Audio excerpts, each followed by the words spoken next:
Lieutenant colonel Shariful হক ডালিমের আমি major ডালিম বলছি বইয়ের এই পর্বে। প্রতিবিপ্লবী চক্রান্ত, মোশতাক সরকার এবং সেনা পরিষদ। ব্রিগেডিয়ার খালেদ মোশাররফ এবং কর্নেল সাফায়াত জামিল জেনারেল জিয়ার বিরুদ্ধে ষড়যন্ত্র শুরু করে। 36 জন সেনা অফিসারকে চাকরি থেকে অব্যাহতি দেবার সিদ্ধান্ত গ্রহণ করা হয়। মোশতাক সরকার গঠিত হবার পর খুবই নাজুক পরিস্থিতিতে সেনা পরিষদ তাদের নিজস্ব প্রোগ্রাম বাস্তবায়নের আপ্রাণ চেষ্টা করছিল।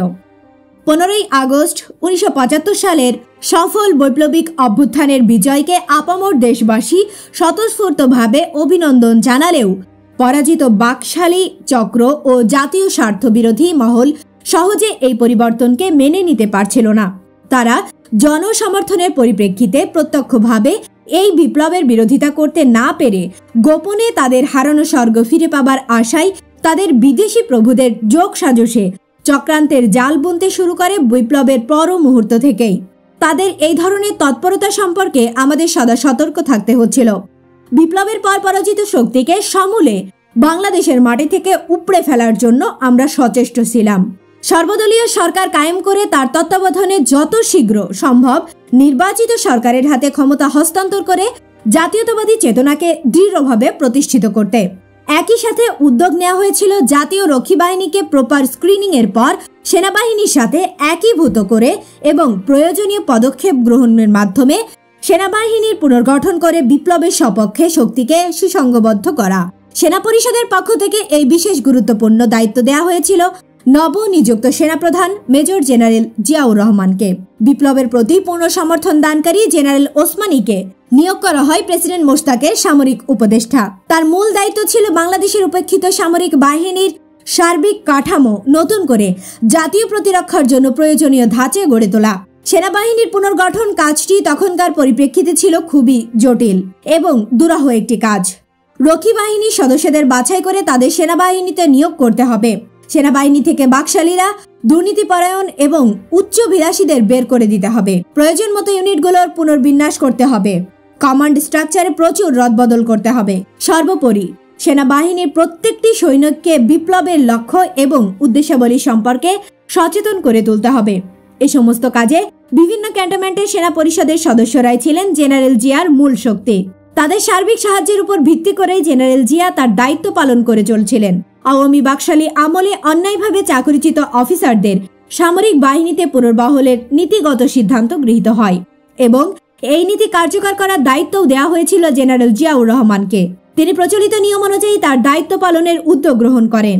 একই সাথে আমরা তখন দেশের দেশপ্রেমিক জাতীয়তাবাদী রাজনৈতিক দল, গ্রুপ এবং ব্যক্তিবর্গের সাথে দেশের ভবিষ্যৎ রাজনৈতিক কাঠামো, জাতীয় সরকার, নির্বাচন এবং গণতান্ত্রিক প্রক্রিয়া ইত্যাদি বিষয় নিয়ে আলাপ আলোচনা করে মত বিনিময় করছিলাম। এই প্রক্রিয়াটিও ছিল ভীষণ জটিল। বিগত ঐক্য প্রক্রিয়ার মতো এ সমস্ত বিষয়ে আলোচনাকালে সব রাজনৈতিক দলই তাদের দলীয় স্বার্থকে প্রাধান্য দিচ্ছিলেন। এমনকি জাতীয় সরকার গঠনের প্রস্তাবটি খন্দকার মোশতাক আহমেদও প্রথমে মেনে নিতে চাচ্ছিলেন না। তিনি চাইছিলেন সরকার প্রধান থেকে একটি নিজস্ব দল গঠন করে তার অধীনস্থ অস্থায়ী সরকারের অধীনেই নির্বাচন করতে। কিন্তু আমাদের জোরালো যুক্তির পরিপ্রেক্ষিতেই তাকে মেনে নিতে হয়েছিল জাতীয় সরকার গঠনের প্রস্তাব। যে সংসদ গণতন্ত্রের বলি দিয়ে বাকশাল কায়েম করেছিল তাদের মাধ্যমেই গণতন্ত্রের পুনঃপ্রতিষ্ঠা করার পর মোশতাক সরকার ও গণপরিষদ ভেঙে গিয়ে সর্বদলীয় সরকার গঠন করার সিদ্ধান্ত গ্রহণ করেছিলাম আমরা। বামপন্থী রাজনৈতিক অনেক দলই বিশেষ করে জাসদ চাচ্ছিল একটি বিপ্লবী সরকার কায়েম করে তাদের দলীয় কর্মসূচি আমরা বাস্তবায়ন করি। কিন্তু তাদের সেই প্রস্তাবকে নাকচ করে দিয়ে তাদের পরিষ্কারভাবে জানিয়ে দেওয়া হয়েছিল রাষ্ট্রীয় ক্ষমতা গ্রহণ করার ইচ্ছা নেই আমাদের। এমনকি রাজনীতিতে সরাসরিভাবে সেনাবাহিনীর অংশগ্রহণের বিরুদ্ধে সেনা পরিষদ। জাতীয় কিংবা নির্দলীয় সরকার গঠন করা হবে কোনো বিশেষ দলের কর্মসূচি কার্যকরী করার জন্য নয়। তাদের দায়িত্ব হবে দেশে একটি সুষ্ঠু ও অবাধ নির্বাচন অনুষ্ঠান করা। দলীয় কর্মসূচি বাস্তবায়নের অধিকার অর্জন করবে জনগণের প্রত্যক্ষ ভোটে নির্বাচিত রাজনৈতিক দল। ব্রিগেডিয়ার খালেদ মোশাররফ এবং কর্নেল সাফায়াত জামিল জেনারেল জিয়ার বিরুদ্ধে ষড়যন্ত্র শুরু করে। জেনারেল জিয়া জানালেন, ব্রিগেডিয়ার খালেদ মোশাররফ এবং কর্নেল সাফায়াত জামিল তার কাজে বাধা সৃষ্টি করছে। কিছু বাকশালী মনা অফিসার তাদের সাথে হাত মিলিয়েছে। ব্রিগেডিয়ার খালেদ মোশাররফ এবং কর্নেল সাফায়াত জামিল তাদের সাথে হাত মিলিয়েছে কিছু বাকশালপন্থী অফিসার। ব্রিগেডিয়ার খালেদ একজন বীর মুক্তিযোদ্ধা, কিন্তু ভীষণ উচ্চাভিলাষী। তার উচ্চাভিলাষ চরিতার্থ করার জন্য অতি কৌশলে যুদ্ধের সময় থেকেই তিনি তার শক্তি এবং প্রভাব বৃদ্ধি করার প্রচেষ্টা করে আসছিলেন। মুজিব সরকার ও বাকশালীদের সহানুভূতিও ছিল তার প্রতি। আচমকা বাকশালী সরকারের পতনের ফলে তার সব পরিকল্পনা ভেঙে যায়। তাই তিনি মরিয়া হয়ে উঠেছিলেন যে কোনো উপায়েই তার পরিকল্পনা কার্যকর করে তার উচ্চাভিলাষ চরিতার্থ করতে। তার এই হীন চক্রান্তমূলক কার্যকলাপ থেকে তাকে কিছুতেই নিরস্ত্র করতে পারছিল না জেনারেল জিয়াউর রহমান। ক্ষমতার প্রতি ব্রিগেডিয়ার খালেদের এই দুর্বলতার পূর্ণ সুযোগ গ্রহণ করেছিল বাকশালী চক্র এবং তাদের মুরব্বী সোভিয়েত সামাজিক সাম্রাজ্যবাদ এবং তাদের দোসর ভারতীয় সম্প্রসারণবাদ। 15ই আগস্ট পরবর্তী ঘটনা প্রবাহের চাকা ঘুরিয়ে দিয়ে আগস্ট বিপ্লবের পূর্ণ অবস্থায় দেশকে নিয়ে যাবার এক গভীর ষড়যন্ত্রের সূচনা হলো ব্রিগেডিয়ার খালেদ মোশাররফের মাধ্যমে। বিভিন্ন গোয়েন্দা সংস্থাগুলোর রিপোর্টেও এই ষড়যন্ত্রের ব্যাপারে তথ্য পাওয়া যেতে লাগলো। ব্রিগেডিয়ার খালেদের প্রধান উস্কানিদাতা ছিল কর্নেল সাফায়াত। শেখ মুজিবের প্রতি অন্ধ এই অফিসার কিছুতেই বাকশালী সরকারের পতনকে মেনে নিতে পারছিলেন না। কুখ্যাত আত্রাই অপারেশনের চ্যাম্পিয়ন কর্নেল সাফায়াত জামিলকে, যাকে পরে ঢাকায় ব্রিগেড কমান্ডার হিসেবে নিয়োগ করে শেখ মুজিব পুরস্কৃত করেছিলেন, সেই সাফায়াত জামিলের অধীনস্থ ঢাকা ব্রিগেডে শেখ মুজিব সরকারের পতন ঘটল। এই হিউমিলিয়েশন তার পক্ষে কিছুতেই সহ্য করা সম্ভব হচ্ছিল না।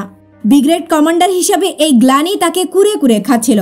এই জন্য সে ব্রিগেডিয়ার খালেদকে মোশতাক সরকার এবং জেনারেল জিয়ার বিরুদ্ধে উস্কে দিয়ে তাকে বাকশালী চক্র ও তাদের বিদেশি প্রভুদের ক্রিয়ায়নে পরিণত করেছিল। তাদের সাথে জোট বেঁধেছিল রক্ষী বাহিনীর কয়েকজন ঊর্ধ্বতন কর্মকর্তা এবং আগরতলা মামলার আসামিদের কয়েকজন অফিসার। প্রথমত, আমরা এবং কর্নেল ওসমানী ব্রিগেডিয়ার খালেদ মোশাররফ এ ধরনের আত্মঘাতী এবং জাতীয় স্বার্থবিরোধী কর্মকাণ্ডে লিপ্ত হতে পারেন সেটা বিশ্বাস করতে পারছিলাম না। কিন্তু ক্রমে যখন বিভিন্ন সেনানিবাসগুলো থেকে সেনা পরিষদের সদস্যরা একই ধরনের খবর পাঠাতে লাগলো, তখন বিষয়টি চিন্তার কারণ হয়ে উঠল।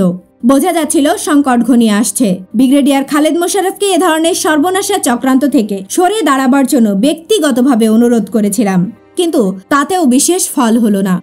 36 জন সেনা অফিসারকে চাকরি থেকে অব্যাহতি দেবার সিদ্ধান্ত গ্রহণ করা হয়। কোনো অঘটন ঘটাবার চক্রান্ত বানচাল করার লক্ষ্যেই ওই সিদ্ধান্ত নেওয়া হয়।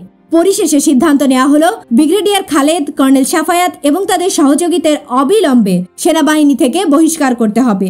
দেশ এবং জাতিকে দাসত্বের হাত থেকে বাঁচানোর আর কোনো উপায় ছিল না।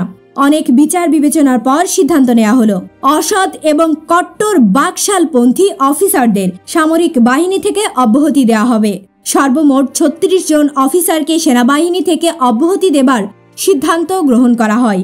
কাজটি ছিল খুবই ঝুঁকিপূর্ণ, কারণ স্বাধীনতা সংগ্রামের সব যোগ্য কমান্ডারদের প্রতি একটা বিশেষ আকর্ষণ এবং আনুগত্য ছিল তাদের অধীনস্থ যোদ্ধাদের। সেই পরিপ্রেক্ষিতে ব্রিগেডিয়ার খালেদ এবং কর্নেল সাফায়াতকে চাকরিচ্যুত করলে সেনাবাহিনীতে একটা প্রতিক্রিয়া হতে পারে, কিন্তু আমরা নিশ্চিত ছিলাম ব্রিগেডিয়ার খালেদ এবং তার দোসরদের চক্রান্তের আসল উদ্দেশ্য সৈনিকদের সামনে তুলে ধরল ব্যক্তিগত আনুগত্য। যাদের আছে তারাও জাতীয় স্বার্থবিরোধী হীন চক্রান্তকে সমর্থন করবে না। আমাদের তরফ থেকে সিদ্ধান্তের কথাটা জেনারেল জিয়াই জেনারেল ওসমানীকে জানালেন। সব শুনে তিনি স্তম্ভিত হয়ে গেলেন। তিনি কিছুতেই বিশ্বাস করতে পারছিলেন না খালেদ এবং সাফায়াত এ ধরনের ন্যাক্কারজনক কাজে লিপ্ত হতে পারে। কিন্তু গোয়েন্দা বাহিনীর বিভাগীয় প্রধানরা যখন বিস্তারিত রিপোর্ট তার সামনে পেশ করলেন, তখন অসহায় আক্ষেপে ক্ষিপ্ত হয়ে উঠেছিলেন তিনি।